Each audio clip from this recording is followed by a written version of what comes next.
Hi everyone.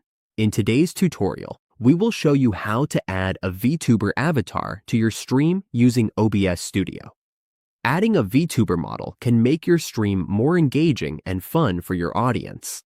We will walk you through how to set it up and display it in OBS. Let's get started. First, we need to download VTube Studio. Once it's downloaded, we will install it. After installing, open the VTuber Maker. Log into your account. If you don't have one yet, you can easily create one. Now, let's wait for it to load. Here, we will create our avatar. Choose the one you like. There are some free options available. If you want a premium avatar, just click and purchase one. To make it work in OBS, we need to click the virtual camera button and install it.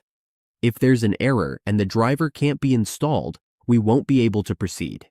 Before moving to OBS, make sure to click Install and turn the virtual camera on. The virtual camera must be on before we continue. Once it's on, we go to OBS. Open OBS.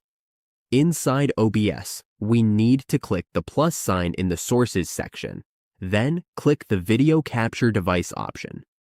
After clicking, we will create a new source and click OK. Now, under the Device option, we will choose our device. Our VTuber Maker will appear in the list. We will find it in the list and select it, so it will show up in OBS. If there is an error and the camera isn't detected, just click the plus sign again, go to Video Capture Device, and select the device for the VTuber. Once selected, the VTuber will be visible in OBS. The VTuber avatar from VTube Studio is now connected to OBS. We can stream or record with our virtual character on screen.